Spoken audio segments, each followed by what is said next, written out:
आज हम बात करने वाले हैं प्लूरीबस के उस एपिसोड की जिसके बारे में इंटरनेट पर जंग छिड़ी हुई है। हाँ भाई, I am talking about the episode 7 of season 1। Guys सच बोलूं, ये एपिसोड तो एक इमोशनल रोलर कोस्टर था जो बहुत स्लो शुरू हुआ लेकिन एंड तक आते आते दिल तोड़ दिया यार।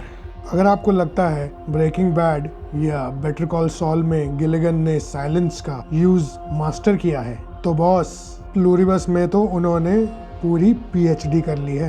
आज हम डीप डाइव करेंगे कैरल स्टुरका की लोनलीनेस में और मनुष्यों के उस पागलपन वाले स्टबननेस में। स्पॉइलर अलर्ट, इस एपिसोड में डायलॉग्स कम है बट फीलिंग्स की तो सुनामी है। तो चलिए बिना किसी गैप के शुरू करते हैं आज का ब्रेकडाउन। एपिसोड शुरू होता है हमारे फेवरेट रेबल के साथ, कैरल स्टुरका। पिछले एपिसोड के हेवी रेवलेशन के बाद कैरल वापस न्यू मैक्सिको आ गई है और शुरू में तो सीन बड़ा ही चिल लगा। मतलब सोचो यार, पूरी दुनिया ही खाली है।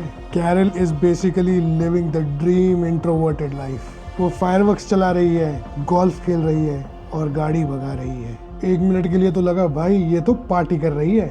रेया सीहोन की एक्टिंग यहाँ इतनी सटल है, वो स्माइल कर रही है लेकिन आंखों में डर दिखता है।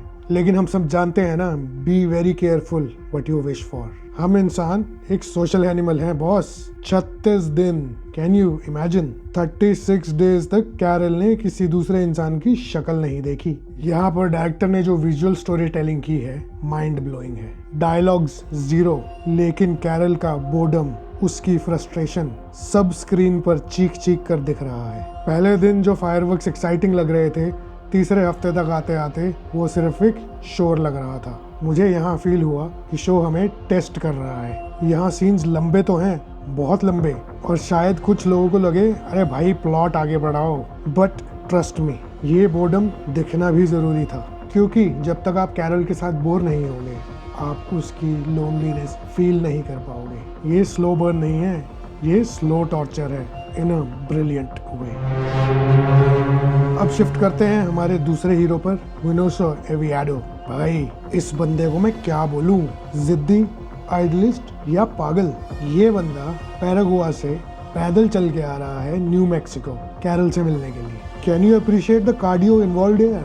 लेकिन रास्ते में एक छोटी सी प्रॉब्लम है। एक जगह है जिसे कहते हैं डेरियन गैप। भाई रियल लाइफ में भी ये जगह नर्क है। जंगल्स, स्नेक्स, स्वैम्प्स, और हमारा मुनुसो वहां से गुजर रहा है। क्यों?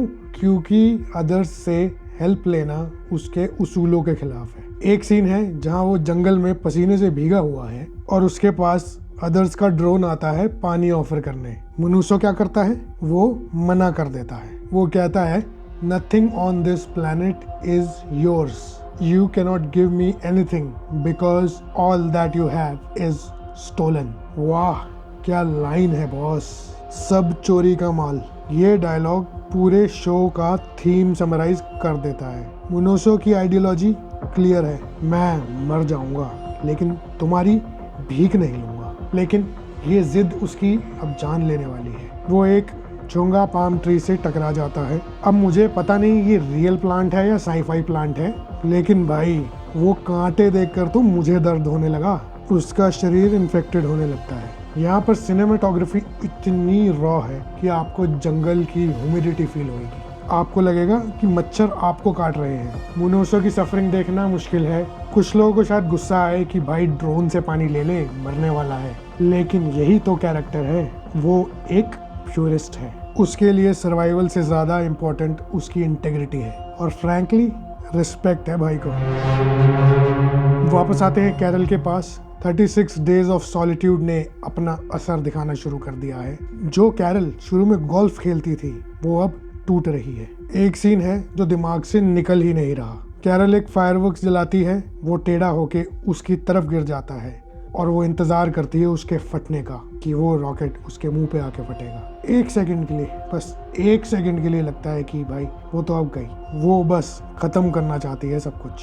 रेया सीहोन सैल्यूट, बिना एक शब्द बोले उन्होंने जाने का खेल दिखा दिया। फिर वो वहां से जाती है, एक हार्डवेयर स्टोर, पेंट लाती है और लिखती है कम बैक। ये मोमेंट था जब कैरल स्टुरका जो अदर्स को सबसे ज़्यादा हेट करती थी, वो हार मान लेती है। उसको समझ आ गया कि अकेले रहना मौत से भी बदतर है। ये सीन तो दिल तोड़ने वाला था यार। हमने पूरे सीजन देखा कि वो कितनी टफ है, लेकिन अकेलेपन ने उसे हरा दिया। मीनवाइल मुनोसो की हालत खराब है, इन्फेक्शन फैल रहा है, और फिर आता है वो सीन जिसके लिए आपको अपना स्टमक स्ट्रॉन्ग करना पड़ेगा। वो अपनी मशेटी को आग पर गर्म करता है, लाल गरम, और फिर अपने घाव पर लगा लेता है। भाई साहब, मैंने तो स्क्रीन से नजर हटा ली थी। आवाज, चमड़ी जलने की आवाज।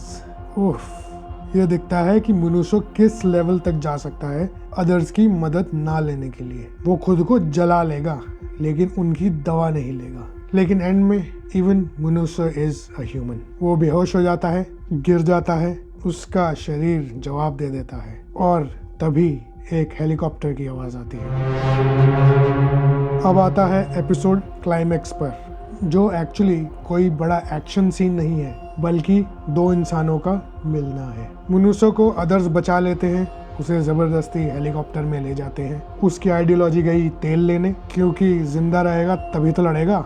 ये एक रियलिटी चेक था मुनुसो के लिए कि कभी कभी हमारे प्रिंसिपल्स हमारी जान पर भारी पड़ सकते हैं। लेकिन असली मैजिक होता है कैरल के साथ। जोसिया आती है, कोई डायलॉग नहीं, बस आंखें। और कैरल, वो कैरल जो किसी को अपने पास आने नहीं देती थी, वो टूटकर बिखर जाती है।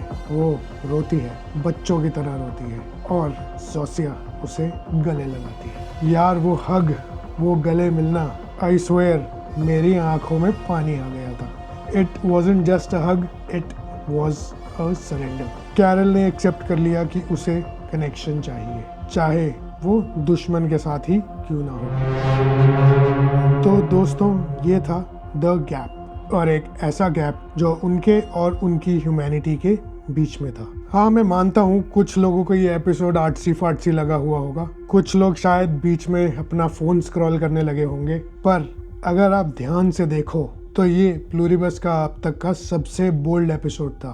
राइटर ने रिस्क लिया, उन्होंने बोला भाड़ में जाए प्लॉट की स्पीड, हमें कैरेक्टर की सोल में घुसना है। मेरे हिसाब से ये एपिसोड एक मास्टरपीस था। थोड़ा पेनफुल, थोड़ा एग्जॉस्टिंग, पर बिल्कुल जरूरी। मुनुसो की जिद और कैरल की मजबूरी, दोनों ने दिखा दिया कि इस दुनिया में सर्वाइवल की क्या कॉस्ट है।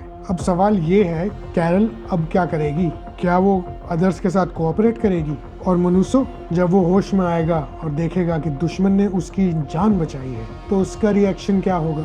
अगला एपिसोड धमाकेदार होने वाला है, लिख लो। आपको कैसा लगा ये साइलेंट एपिसोड? बोर हुए या इमोशनल हुए? कमेंट्स में ज़रूर बताओ, मैं सब पढ़ रहा हूँ। वीडियो पसंद आई हो तो लाइक ठोको, सब्सक्राइब करो और घंटा बजाओ, ताकि अगला रिकैप मिस ना हो। मैं मिलता हूँ अगली वीडियो में, तब तक के लिए स्टे ह्यूमन, स्टे सेफ।